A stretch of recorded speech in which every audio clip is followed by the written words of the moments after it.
Hello, everyone. My name is Laziena Hodge, and I have with me Shaina. Just say hi, Shaina, because I'm going to yap over here. Bring So, it on, Laziena. so Shaina and I got together because we wanted to, just share some of our experiences and our knowledge about burnout. And I think it's such an important topic that affects many of us, and right now me. And so I thought, why not? It'll be a great conversation to have. And Shaina's got some. Shaina, I really like the way that you break it down. I think you have such a profound way of noticing it, witnessing it, and understanding what's underneath it. And so I'm always open to see what I can learn more of. Like, while I may know what burnout feels like in my body or understand when it's coming up, that doesn't mean that I know everything, right? So I love having different perspectives. So to start off today, I noticed, right? Like, I'm okay. I'm fine in like my heart. There's some grieving, but that's okay. It's not stopping me. And mentally, I'm so focused on my goals, and I'm focused on making sure that I'm proud of myself at the end of the day, and these things. But girl, I am so tired today, especially this week. I have been so tired, and I know that I need to take a day to just relax, submerge myself in my love language of being cuddled, which is like, my heated blanket, take a nice warm bath, something that involves soothing my nervous system, and I can journal, release whatever might be coming up, and just like maybe watch TV. That's something that I don't do often, right? Just watch a movie or a show or something. But I have scheduled myself so much that I am like, wait, I may need to sleep for like 3 days. So, based on what I have shared, please introduce yourself a little bit and then take over, and then I'll hit you up with some questions. I love this. Laziena and I, before coming on here today, we were like, we just need to banter, right? We just need to hit it back and forth Yeah. and see what comes out the other end. Right. Yes. So my name is Shaina Hargens. I'm a motivational coach. I'm helping women really take vision and put a plan and rhythm to it, to where when you're feeling those things, you can give yourself permission to pause and to feel your way through that, like you're doing, right? You're like, there's grief, but there's also things on my calendar, right? And those two things can exist at the same time. And I just love being in a space where we can say things like that. Absolutely. There's no for me, there's no just because like I'm self-aware or I'm on the awareness journey and I'm on the healing journey, it doesn't mean that it's not life. It doesn't mean that you have children and you have a house. Like, it's being able to have the capacity to be able to hold myself together while I'm going through it, but also, like, be take in what I may be missing. Because like right now too, I'm excited because I feel like I've witnessed my life for the past 2 days. And I'm so proud of the things that I've accomplished and who I am today. I was telling somebody, I was like, the woman I was 5 years ago, I'm not even like, I'm still more her than anything else, but also so far away from that journey, right? And that is life. And we can talk about it. It doesn't mean that I'm on a pedestal and I'm better than everyone or I have knowledge. Like, I am in here. Let's understand that more and have the conversation. And obviously, I talk a lot, so you can ring me in if you need to. Well, and really that illusion that we are exempt Mm-hmm. and we're not. Like, Yes. no matter where that is, yes, awareness and permission are what actually get us to the other side. Yes. Can you talk a little bit about permission? Because that's something that I love. Like, you talk about permission and rhythm, and I'm sure we're going to get through all of that. But I just want to hear like what your definition of permission and certain phrases that we're going to use. Like, what do those mean to you? Yeah. Permission for me. So, in like a self description, I would say I'm a giver of permission. Okay. And it's saying that you and your vision and your perspective are valid. And moving forward in that is what works is that you make the rules, right? And so you're giving yourself permission and making the rules. Yes, making the rules is like boundaries and bubble bath Tuesday and like everything in between that gets the job done, but keeps that just in movement so that you can feel your way through something versus like push it down or push it away or like power through. It's like, no, we can just feel through this. And because I make the rules, I'm using I as in you or whoever I'm talking to, right? Whoever's listening. Yeah, I'm making Because my rules I for make the sure. rules. Exactly.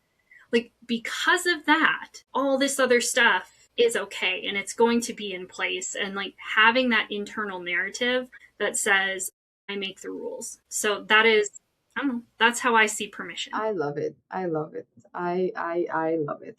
So, there's people who will say that, I'm tired, but my labs are good. I'm sleeping fine, but I'm still drained.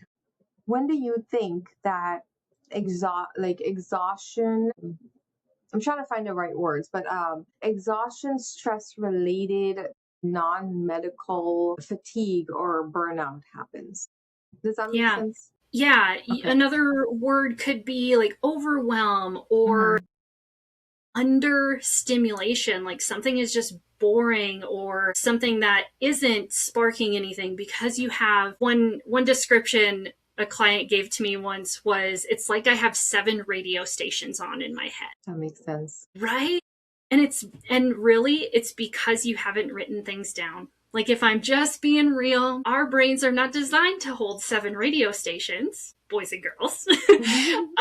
So writing things down and Yeah, again having some of those like soft intentional rules as you go along, but if we can just like shut up and write it down, everything, no judgment, no nothing, just throw it on a piece of paper. You can sort it later, but put those radio stations on a piece of paper. They don't belong in yeah, your head. Like that's everything from the grocery list to the guilt from 7 months ago to the, oh, I never did this on Tuesday, like everything. Just write it down because that is contributing to that tiredness, to that I sleep but I don't, right? Because we're not designed to hold everything like at the very forefront of our mind. Like that's what pen and paper are for. And we have to remember that. Like the black hole of your device is not where your lists belong you're right. because it's a black hole. Your brain is not designed to understand that you actually wrote it down. It's in a black hole. So pen and paper. I agree with that because last night yesterday I was having some grief come up. And the triggers were like, man, it's to write all dang day long. Even my daughter was telling me today, today was even some things, and she's like, "Oh my God, why does this keep coming up for you?" And she understood like what was going on. And so I was last night. I was just like, okay, I'm going to be intentional with this. I need to write. I need to let everything out of my head. And I recall someone once told me I wasn't really a journaler. I didn't like it at all. And I think most people who are on the journey will tell you that, right? They don't like to write it down. But what I've learned is that first it's like brain dumping, just because it's here and then it's just staying there and it's just looping. So getting it out on paper is massive. It doesn't have to be in order, and that's kind of how I wrote my book too. I just wrote it all, like anything that came to mind. I just started writing, and then as I learned more about myself and about us as human beings, part of our experience is to experientially experience something. And that is our mind are thinking it, our heart is feeling it, and we are doing an act. So the act of writing it down is it's connecting all three of those and really bringing it out. And I will tell you, before, when I would have the same heaviness and that tiredness, even though like today, I understand what's happening now, but like to compare to the before of not being aware of it, I would just constantly be like this exhausted, sighing. No matter what I was doing, it felt heavy. It felt like I was carrying a lot, and I just didn't know what was, I had no idea. Like, no clue. I just knew that I would go for walks, and the walks weren't even doing anything because I wasn't even conscious of what was happening. So I 100% agree with the writing it down and make like that. And the way you put it too, it makes it even better. Having that intention and understanding the why behind of it, I think is one of the most very good experience to have. Yes. I was at a loss for words there for a second. As much as I somebody had told. enjoyed, so you said you went on walks Yeah. and yet you weren't there, right? Like you were in another place. And so another client of mine, I told her, go on a walk until you're not thinking about work anymore. Mm-hmm. Like, how many steps do you get in when you do that, My right? goodness. If you're actually measuring it, right? And yeah, and so there's one little tip or trick. Another something that I'm doing is intentionally walking, okay? And so my little girl, she's 3, her and I go on hot cocoa walks. So she's carrying her hot cocoa. We're up in South Dakota and sipping away and I know it's so adorable. And she'll ask, "Can we go on a hot cocoa walk?" Like it's adorable. You're like But making I legacy. I'm know. sorry. You're just creating a legacy right there. Yes. Well, and so for me, it's my gratitude time. Oh It's my my, God. I call it. I'm sorry. It's so I'm gonna have to cut this out, but I am recording and I'm in my corner and it's dark and my son just came to say hi to me and all I see is hi son, I love you. Okay, I'm gonna go back to recording. My heart is racing right now. Did you see I my bet. face? I did. I may end up keeping this on. I love it. I'm so Well, sorry. You were talking about your daughter and your hot cocoa walk, and I was over yes. the moon about that. I How can I special can that is. start over. I can It's start okay. over. It's Yeah. good. Okay. So you mentioned you went on walks and you like weren't there, right? So there's two different angles that I take with my clients on that. And one is walk until you're not thinking about work, right? Like, how far do you have to walk? How many steps is that going to be, sister? Right? Like, and that's fine. Like, Much. get as many steps in, right? But so I go out and then back in when I go on a hike or walk at my house. So it's like I go out until I stop thinking about work and then I turn around, Mm. right?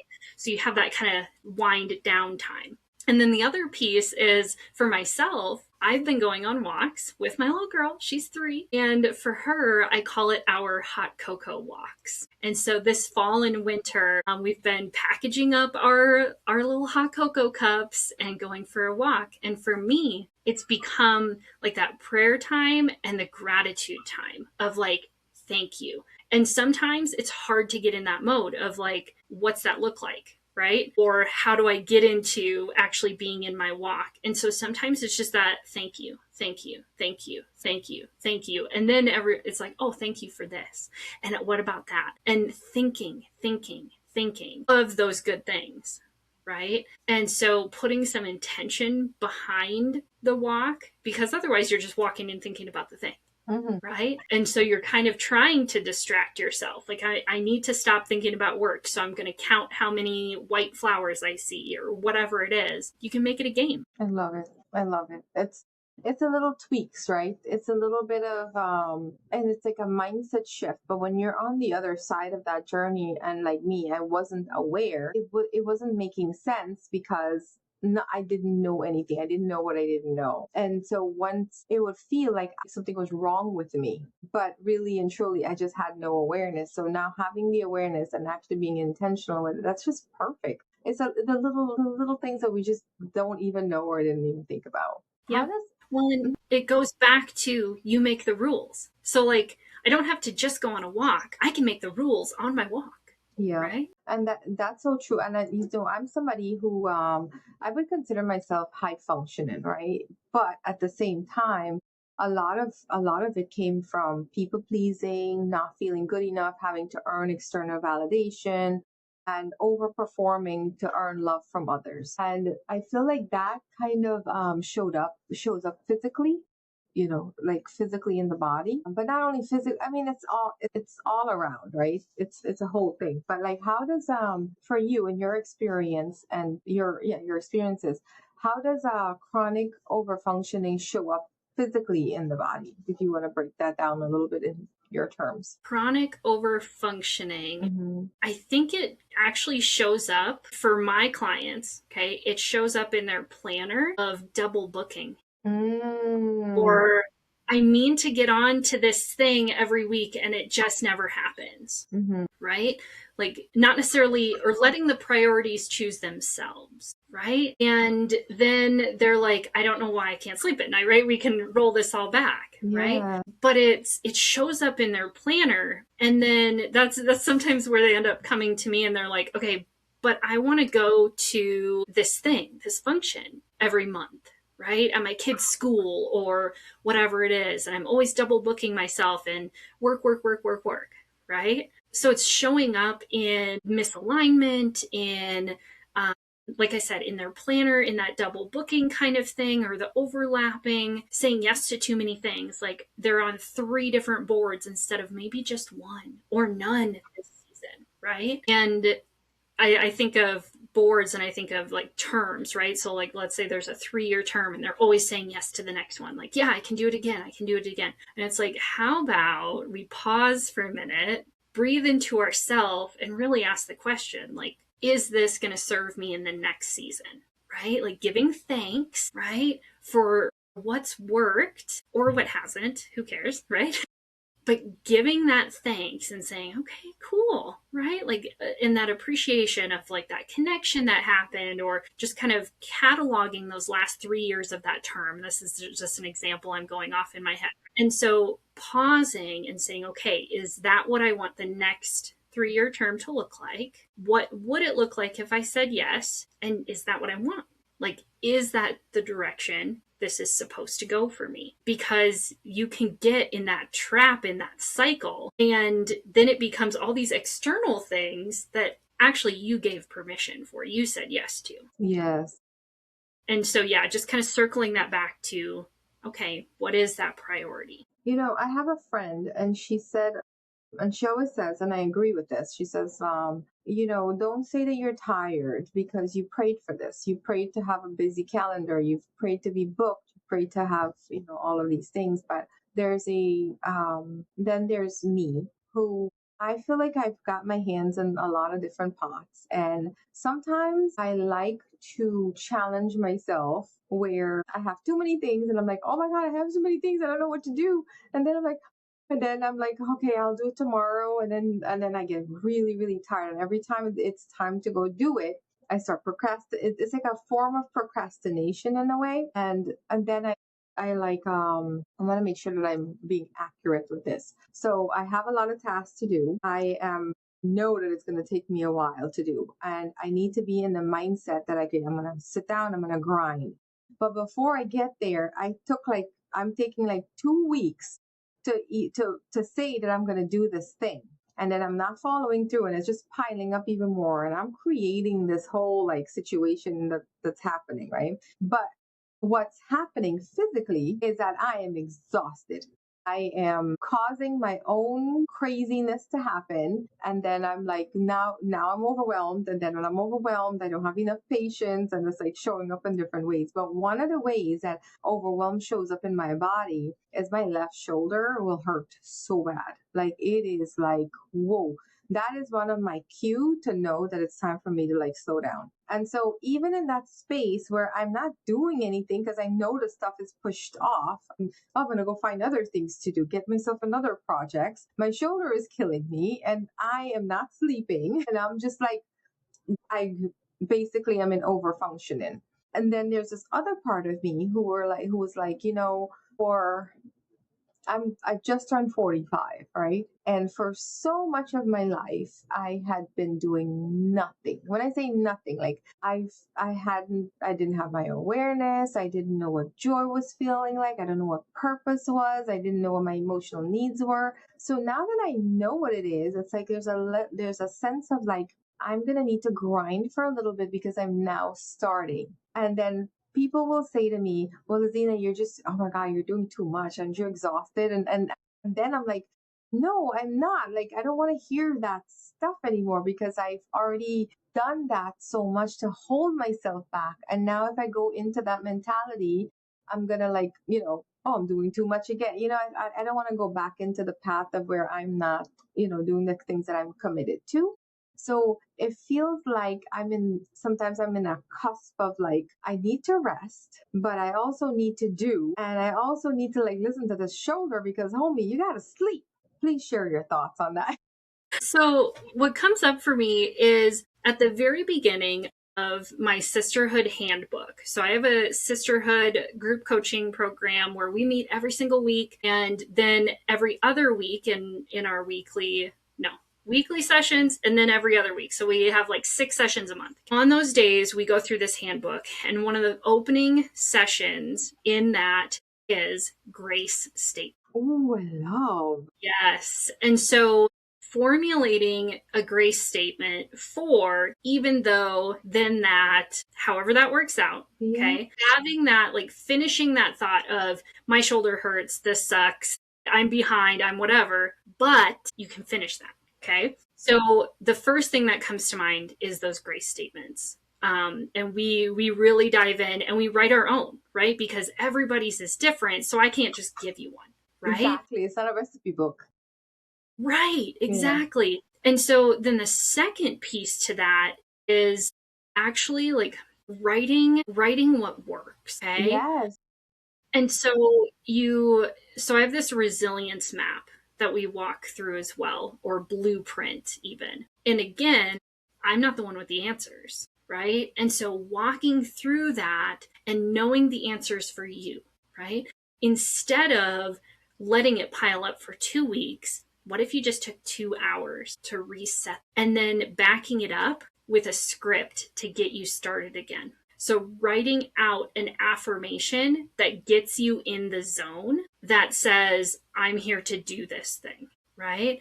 So you've reset yourself, you've sat down at the desk again, and you physically write out that affirmation that says, I'm here to do this thing. Yeah. How use your language, right? And go for it. Yeah, I like that too because like I would incorporate, so I'm all about like repair, right? And so repair is really paying attention to our emotional needs, and it's not limited to that, right? But we have emotional needs, they're important.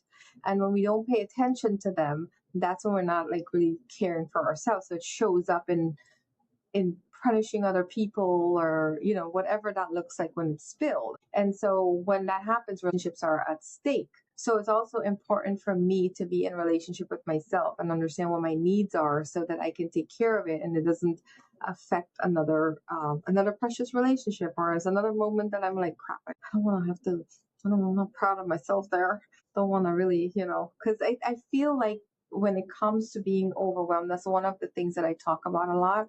How do you behave? How do I behave when I'm feeling overwhelmed? What is it that my body needs? How am I behaving, and how does it affect the people around me? Because I think just sitting with that and writing it down and understanding it adds a layer of me that I didn't know about. And that's how it got to me, right? And overwhelm is a big one because I see this especially in the workplace where, everybody's got their jobs and they're good at this whole what's going on. And then you go to work and then it's like, oh my God, I got piles and piles of stuff, or something delayed me and I'm late. And, there's so many different nuances. And then I go to work and I'm not nice to my coworkers or whatever that is. I am not part of a team. That's still a relationship there. Even as a business owner or whatever it is, like if I need to call like somebody I need to a publisher or whatever, I need to be my best self. And if I'm overwhelmed, they're gonna get like an angry person who they don't even want to help anymore. And so I'm sabotaging that connection, my very need for connection. I'm sabotaging because I had not done the repair within myself to even understand like what is the difference between fatigue and the difference between depletion. These are things to understand. And then they come into the workplace and then I'm like, oh, I don't want to talk to anybody, or I behave a kind of a way. And then when I'm done, I'm like, and I'm okay. I'm like, oh my gosh, guys, thank you so much. I love y'all. Nobody's going to believe that. That's not authentic. Like, and a part of that when it comes to being in relationship with others, I like to also incorporate, well, how do you like to be supported? So for me, it's important for me to understand what fatigue and depletion looks like. It's important for me to understand what my shoulder is going on, to write all of those things down and to be able to ask for support, right? Instead of pushing people away or behaving a certain way, I can ask, like, hey, I really feel like I have too much on my plate.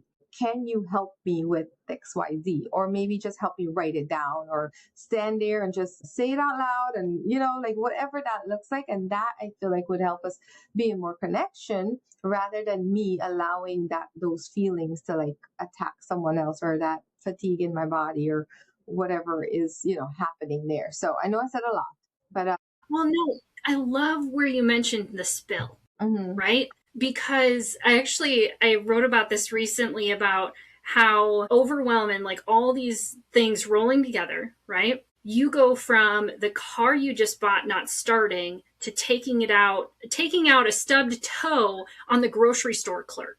Like, it doesn't line up, Mm-mm. right?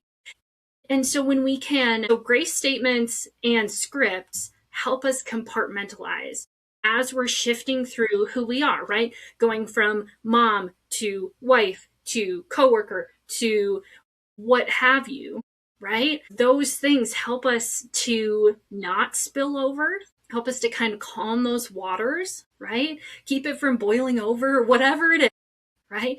But yeah, you mentioned that spill, and I just think of like that trickle down effect. It's not necessary. It doesn't have to happen that way. Mm-hmm. And when we can compartmentalize, and in a positive way, Yeah, okay, like I was gonna just touch on put the that too. word Yeah, out, right? I was like, Like, if we, there's two sides to it.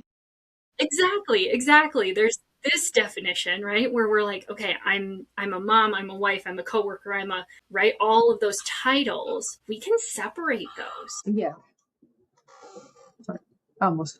I'm okay. Please continue.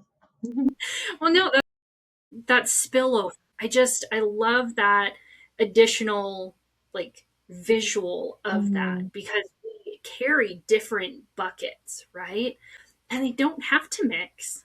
Like, they're, because you're the one carrying them, they're always going to have the same flavor, but they don't have to fully be mixed up. I agree, and I like that you differentiated the compartmentalizing, because that could be completely emotionally avoidant, and we don't want to do that. Once you're on the journey, and I don't like to use you, because I like to speak from the I, right? When I started my journey, I learned how important it is to feel your feelings and to really go inwards. I think it's such a beautiful transition, and a beautiful way of like honoring everything about us. But then there's moments where we can, as I've explained a little bit ago, I can add to that, or I can, like I can subtract. I want to more subtract than add. Yeah.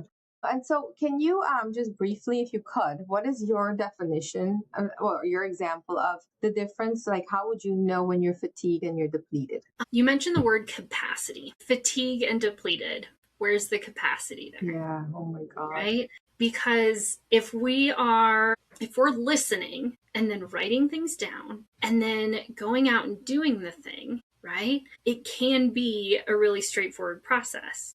But if we've got things coming at us from all sorts of angles, and they're not being told to sit down or told to put on this list, or, right? Like, if we are not in that good defensive position, Yeah. putting our foot down, right? Making our own rules, the depletion and overwhelm and fatigue and the maybe even lack of presence, right? They start to compile. And that's not what we want to compile. We want to compile the good stuff, right? Like the gratitude and our giftings and good conversations and connection. And those are all part of capacity as well. That's so true. I really love that you said that. When my capacity is not there, and again, these are words that we're using. If you had told them to me 5 years ago, I wouldn't know what they meant. I was like, okay, I have a feeling, I'm sad or I'm angry, but I didn't know to the degree of like, wow, I'm exhausted, I'm tired. Like, if we were to put all of those things together, right? Not sleeping, over functioning, feeling fatigued, feeling depleted, and not being intentional with the steps that you shared, then we're going to end up in collapse. So, I have had to learn what my signals are from my body before I start to go into collapse. And again, it first starts with my shoulder, right? Then it starts with my, like, I'm actively not taking a break. Like I can, like last night, I was on my phone and I was like, no, Laziena, you said that you were going to journal. You're just trying to avoid the journaling. Come on, let's go. You're already like feeling tired. Man, it's been very tired. Like I just want to sleep for like 5 days, but like I'm sure two days straight and I'll be okay. But and then if I'm not really listening, my shoulder's going to get worse. But then I start to get the headache and I start to become depressed and I'm like in a funk and I need to I've just dragged on all of these things that I don't even know that I'm piling on unconsciously. And even with me, I am conscious of how I'm operating and I'm choosing how to operate. But if I don't take that time to journal, it'll start up again. Then my back will start hurting, my sciatica, my tailbone, everything will start to compile. And then I am no good to nobody. I can't be of service. I can't be me. And I've just now completely burnt out and working. And then there's a layer too of like that burnout feeling in the body. It feels like it's daunting. I feel like it just feels really heavy and like I'm carrying every single thing. So, what is your example or your workaround for when the signals that you get for when your body's, going into collapse or, do your thing? Yeah. Well, so you use the word compile, Mm-hmm. right? Like it starts to compound, right? Like all the things get kind of worse and worse. Yeah. I want to use the quotations because it's not necessarily like it's not what we want, right? So not knowing you bring up your journaling journey and not knowing where to start is like 9/10 of the battle, okay? Because we have this internal like judgment of like, what if I say the wrong thing? What if somebody reads my journal? What if, right?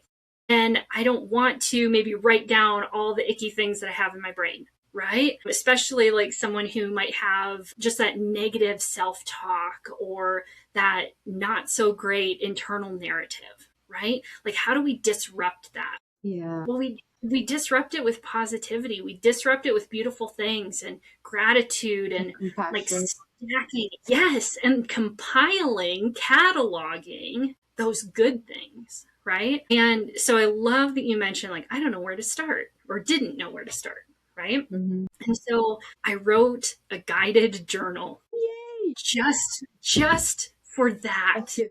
right? Because there are those women out there that are like, I know I need to write things down, but I don't like what's in my head. Yeah. Right. And so, like, where am I going to start? And so I took all of those pillars gratitude, cataloging that abundance, the beauty, the like, what needs attention, what needs connection, like all of those things.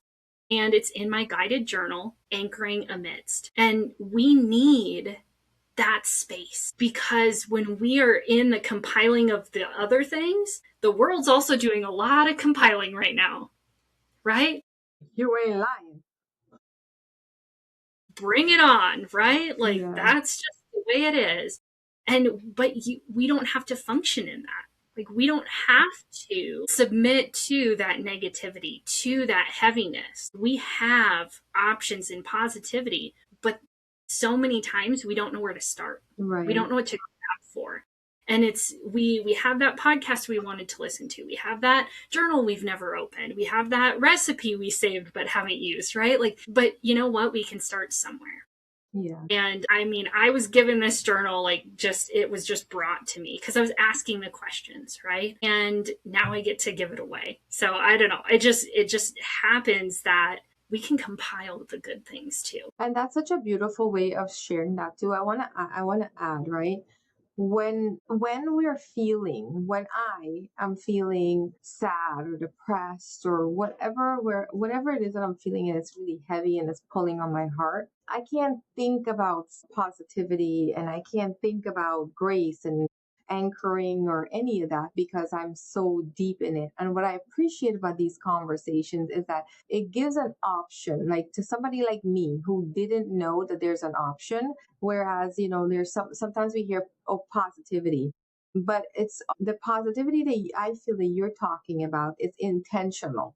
It's not like, oh, I can't think that way, let me think positive. You're saying honor whatever that thinking is, release it, let it out, and then you're going to now have new anchors. So it's not like bypassing anything, it's actually integrating and coming out on the other side of it. So that's, I think that's such a beautiful, like really cool message. And It's been such an honor to be able to share it. yes. Like you're saying, it's not this toxic positivity, this, oh, I need to switch that. I can't think that way. It's no, how about we channel it into something positive in a positive like basket, right? Like put a bow on it, right? And really just live that out as you walk through the debris of the world. Yeah, I a couple of years ago when I first started my journey, I got this book. It's on Amazon. I didn't know you then. I would have gotten yours. But it was a book that said it's 365 days of art. And it's just different art. It's every page has something different and it's so creative. And what I love about it is because I was nurturing my inner child connection at the time. So I got to be creative and I had to be intentional with it. I couldn't just like, okay, no, today and then not tomorrow. If I got to the point where if I didn't do it or I didn't have the feeling to do it, I was like, no. Like it felt like I was missing something. So it's like that, little things like that, they make such a difference, especially in the time when I was just didn't know or didn't have any kind of help. Because sometimes when we're on this journey, and we're trying to share something with someone, it's almost an immediate offer for like, oh, you got to think positive or don't think that way or you got to look at it this way. But what you're offering is another option that allows you to witness and feel and go inwards again with positivity. Because I now also on this side of the journey for me, it's more curiosity than it was daunting. You know, it's like being excited to like explore. Like there's somebody in here that hasn't had any, like didn't even know that needs were unmet. So let's figure this out and learn. And I think that there's a dangerous part of I don't want to say dangerous, but there's a part of self-development or personal development where we can like stop doing that about ourselves and more focus on other people than what the repair is within us or how we need to nurture that inwards. Like, oh, that person's behaving that way because they have avoidant tendencies or whatever labels, you know, whatever the analytical or the intellectualizing is. But it's really just, it just goes back to like, go inward. Let's bring in what we just never had or experienced. So that's kind of, Right. that's, Yeah, no, I'm thinking of like when I first said, hey, I think I have a business here. Maybe I need to hire a coach. And I sat down with this coach, and I remember she told me something along the lines of, okay, yeah, you're good to go on the self development side. How about we start applying it? the integration. Right? Yeah. Because you can just get so into taking on information but not actually putting boots on the ground. And that's something I will stand on. This is something we talk about in sisterhood all the time. Like, I'll take any piece of self-development, let's put boots on the ground on that. Like, let's put that in the planner, let's put that in the rhythm, let's do something with it or throw it out, like one or the other. You have to take actions, and that's so true because I mean, you're so right on so many points in that. It's hitting me to like a deep layer because as I'm experiencing things, that was me. I understood. And I'm like, okay, that's how I am. I'm going to do it differently. But something inside was still missing. There was something. So I was like, okay, well, people would ask, so what action do you want to take? And I'm like, I don't know. I literally don't know. I just didn't have the guidance. And while I that's why I believe that a coach is the right way to go because what I've understood with therapy is there's only so much I can get. There's only so much awareness that I can get. It also depends on what I bring to the therapist. So if I'm feeling sad one day and I go to therapy, they're gonna like meet me where I am in my sadness, and I'm gonna feel better. But I haven't really addressed any of my actual issues. So what I appreciate with a coach, and I don't really want to say that I'm a coach. I feel like I more resonate with a companion, but we're going to say coach for this purposes, right? Because it's like I get to have someone who has a different perspective and isn't like limited to what they can guide me through, right? So they're not there to like meet me where I'm at. They're there to amplify me, to show me the things that I'm not able to see and give me actionable steps that I can take. Now that could be, it can't just be any coach. It's the same thing with therapy. You can't just have any therapy. You have to really go in. I had to go really inwards to find out what is my soul note, what is my journey, and what are the experiences I need to have. I can't just go to like just a empowerment coach if I need more healing, if I need more witnessing. There's so many different layers to it, right? And I really believe that and I'm only saying this because it's my experience. I had so many different kinds of coaches, so many different kinds of therapists. I understand the journey is so personal. It's not going to be a one size fit all. And I have to be open to take in and be able to receive. And that's one of the things where learning about my attachment style really helped, because me being able to, if I can't get feedback, if I'm not able to take feedback or really look at be at a resonate, like regulated state, so that when you tell me, Laziena, you are not journaling today, you said, like, I mean, if you're holding me accountable, obviously you're not going to do it in a shameful way, right? But if it's a moment where you need to hold me accountable, I'm not going to be able to receive that, because my nervous system is already going to go into like protection and I can't hear what you're saying. So it's a level of like having a relationship with somebody who's going to see you and see parts of you that you are not going to want to face, but trust that their guidance is good. Trust that they believe in you just as much as you believe in yourself. And they're not there to coddle you or rescue you. They're there to help you become the person that you want to be, who you're committed to grow into, So that's kind of like my understanding of why I personally like to have a coach, or I personally like to have tools that are available to me, because I just never knew. I just didn't know, and I didn't know how to receive. Right. Like having somebody there that will help you finish your sentences. Like I mentioned, statements are finishing sentences. Yeah. Right. And so when you have someone reflecting back and saying, okay, yeah, but like, what else do you have for me? Right. Yeah. And If I you love had to just asking, imagine, what did that look I know, like? and I love just asking why. Tell me more. Why? Why? Why? Yeah. And just keep going deeper and deeper. Like, okay, now we can move on. We're going to meet the resistance. We're going to face that resistance. Yeah. And sometimes it's just putting a name and a face on it. Now we can put it on the shelf, because now it had, I just envision like the end cap of a book, right? It's like, okay, now we got names and faces on it. There is so much power in naming something. Like the minute we name something, it loses its power, and it no longer has that pull. There's no longer that attachment is no longer there. It's like, oh, so that's how I was sabotaging and recreating my father wounds. Didn't know what I didn't know. And now that I feel like I have this, like, it's not really a resistance, but sometimes when I talk about myself, I'm like, am I talking about myself too much, but like on this side of it, I can see areas where I prolonged my journey, areas where I stayed stuck. And if I had known what I know now, I would have like triggered all of my healing in like a month. Of course, it needed its time. That's not how it works. No, it's not. It has to be a journey. Because, well, and that too, if we're going to circle it back to burnout, right? If we want healing and like the end goal and all the things in a month, it's not sustainable. And it's not something that you're able to reprogram in such a short amount of time, because each part and piece and angle and situation and whatever it is, like they all need their, especially like grief. That one comes up and down like crazy. I didn't like my last year. I have been like really paying attention to it, and I'm like, dang, that's like deep. Like, and especially if like I am working and I'm doing all these things. There's times when I'm like, okay, come on.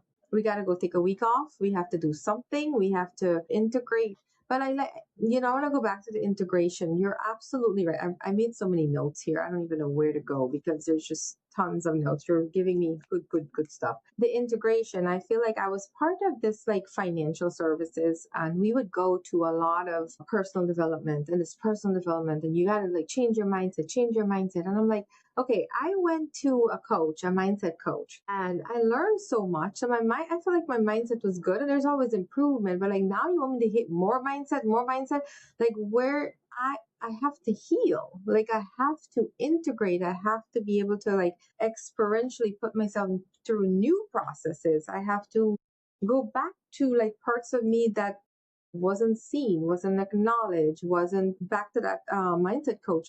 When I told her like what my story was or whatever, she was like, Zena, you are so capable. That was the first time anyone's ever told me that. That was the first time I ever heard it.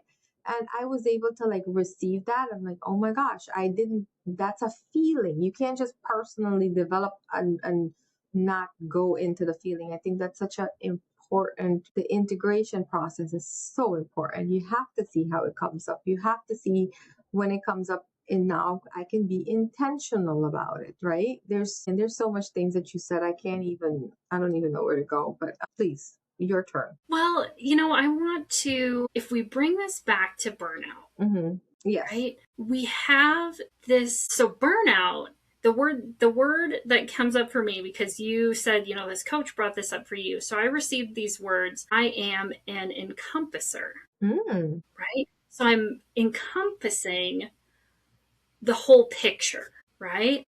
And then I help others do that same thing. Yes. And so we have the ability to be an encompasser, right? But burnout tends to overtake Yes. that, right? Or overshadow that. And so when we can have these mantras, right? Like these underlying tones that, okay, little cloud of doom over there, right? Or that burnout cycle, right? Like I see you coming or what have you. When we can have these underlying tones that say, I'm the one that makes the rules, right? Back to that giving of permission. When we can say, I have this thing going on, but this other thing is part of the deal. And the cool part is when I say those things, the other person, Laziena, you're doing it just now, you were nodding your head, right? And when you can be in sisterhood with someone that's nodding their head as well, that is where the other things lose their power. Like, let's sit in that. Girl, you are not wrong. That's one of the best feeling, is to have community and feeling related to, because oftentimes we all feel alone. We feel like we don't have anybody. Our story is the saddest. Our experience is the worst, and so to have that sisterhood, to be like, oh my gosh, you're taking the things that I'm saying in my head, you're just putting words to them, and it's being witnessed, and it's so powerful. Oh my gosh. As you were talking, and we were talking about burnout, there's, when it comes to purpose, right? I didn't know that I had a purpose. I didn't even think about it. I was just like, I'm just thinking, live my life. Everything sucks. And, going about life. Look at all this woe is me. And I would see people who are like, I got this job and this job is my purpose, or my purpose is to be a good human being, or, like, again, not to dismiss anybody else's purpose, because it's all in here, right? But It's not yours. Right. There's these things that I'm like, okay, well, maybe my purpose is to have this particular title at a particular place that I can serve. But that doesn't feel as fulfilling as actually knowing and feeling and understanding that the lessons that you overcome is, and you're able to give that to other people. That's the purpose. Like it's who you are, and sharing that from that space of like, this thing no longer has a hold on me. I can speak about it from emotional distance from it because I've already alchemized it. But in alchemizing it, I'm able to see like, oh, that's my entire lifeline. This is the lesson that I needed to learn all along. And now I want to be able to give that to other people because I know how it feels. So when I'm working from purpose, I may have to do a mundane tasks. I may have to go and schedule all my stuff and, things that are like so not fun. But on the other side of it, it's because that is part of the purpose. And so having that why attached to why I'm doing it, and not a made up why or a forced why, but like an actual, like you feel it from the inside. I feel like that's serves in such a different way. Do you have any thoughts on that? Yeah, it's like when you bring up your why, it's your so that, Yeah. right?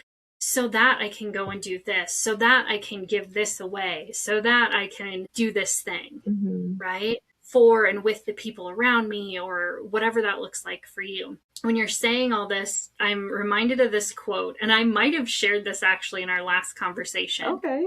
And it's by Cody Bateman, Cody with a K. And he says, find out who you are and then give yourself away. Yes. Yes, because once you figure that out, like nobody can take that from you, Mm-hmm. right? It's yours. And yet you can give it away all day long, right? And that's what I love about these conversations and sharing my journal and all this stuff. Like I can give this away all day long. Yes. But as like if we bring it back to the conversation of like being a coach and like putting boots on the ground and stuff like that, like you have to, you the listener, you the other person on the other side, you have to say yes, like to engage and say, okay, I'm ready to take that next step, right? Whether it's walking through a map or buying a book, Laziena's or myself, right?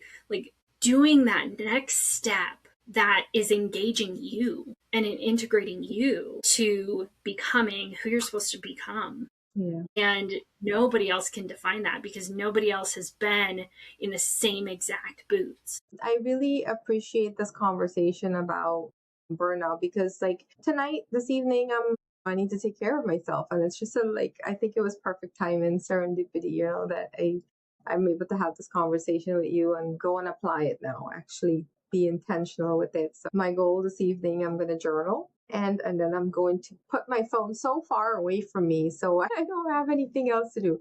Everything else it can wait tomorrow. It doesn't have to be tonight. It just needs to be with me because I think, the quote is usually, I heard is that burnout is often your body asking to be heard. And we can say our body, our mind, our hearts, whatever that looks like to somebody. But one of the biggest things when it comes to burnout is that we just can't be our best self if we're so depleted or we're not there. And we do have awesome people like yourself, like me, and so many other people that I know who's there along for the journey. It doesn't have to be as alone or daunting. Some things do have to be alone because it's part of the process. But for the most part, we have people. We just need to take that action. We need to take that step, and we have to push ourselves out of our comfort zone so that we can do that. Is there anything else you'd like to add before we wrap up? Take the next right step, whatever it is, right? Like you said, you're going to go take care of yourself. You're going to go take that nap, get that massage, whatever it might be. The next right step is what gets that movement going. Yeah. And nobody knows what that next right step is except for you. So go do it. Yay. Well, on that note, bye, y'all. We will see you on our next episode where we will continue this conversation in a different capacity. And I'm excited to hear everything that her wisdom. Girl, you good. You good. And Thanks for having me. of course. And then we get to share it with everybody. And if this episode resonates with you, or there's anything that you want to join the conversation, you want to find Shaina, I can definitely direct you to her. She ain't hard to find, and we're gonna have all of our information in the show notes, and we'll keep on connecting. Right for now. Love it. See you soon.